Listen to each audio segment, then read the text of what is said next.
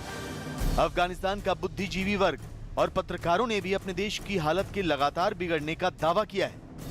दावा किया जा रहा है कि अफगानिस्तान के करीब 1,85,00,000 लोग यानी अफगानिस्तान की आधी आबादी भूख से बिलख रही है।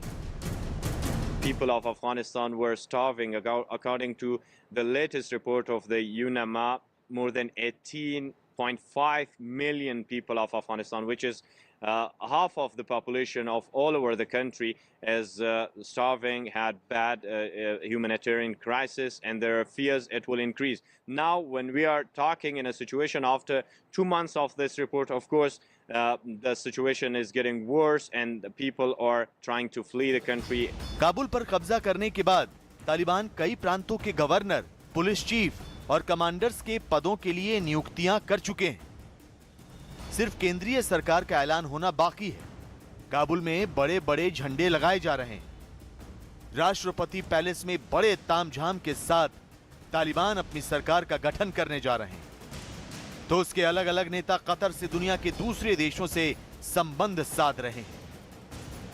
लेकिन इस सब के बीच अफगानिस्तान की आवाम पर आफतों का पहाड़ टूट पड़ा है। एक तरफ तालिबान की दहशत है तो दूसरी तरफ भूख से जंग। काबुल से लेकर हेrat तक तालिबान के रक्त चरित्र से लोग पनाह मांग रहे हैं, लेकिन काबुल से महज 150 किलोमीटर दूर पंजशीर में तालिबान की हालत पतली है। यहां नॉर्दर्न रेजिस्टेंस फ्रंट के लड़ाके तालिबानी आतंकियों पर कहर बनकर टूट पड़े हैं।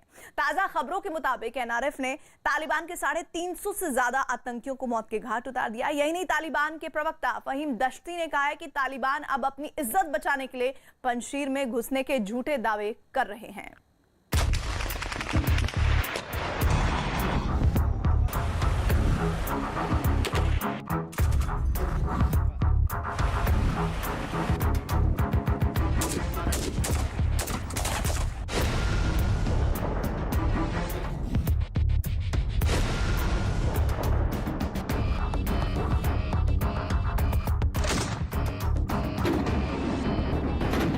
काबुल पर कब्जा करने, अमेरिकी सेना के लौट जाने और अफगानिस्तान में सफेद झंडा लहराने की तैयारियों के बावजूद तालिबान की सिरदर्दी खत्म नहीं हो रही है।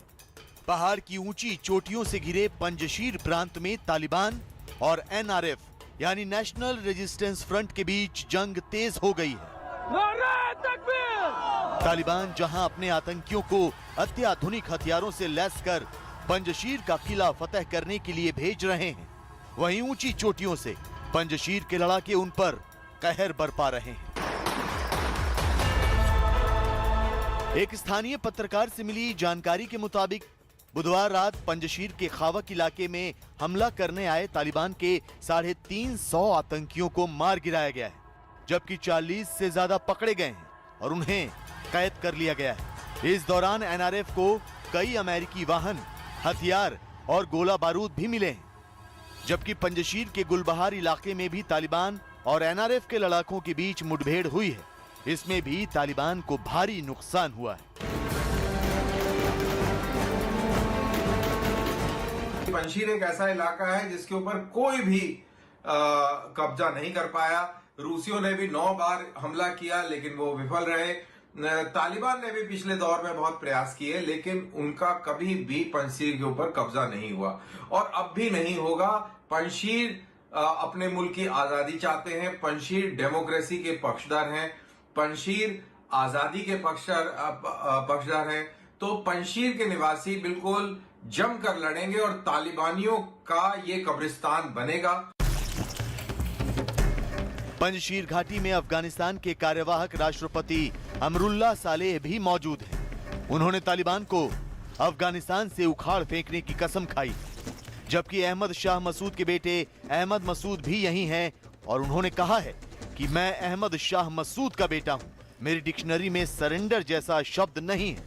मतलब साफ है, तालिबान के लिए पंजशीर घाटी पर नियंत्रण बेहद मुश्किल होने वाला है। Is Taliban moving towards Panjshir? No, of course not. They did not succeed to advance.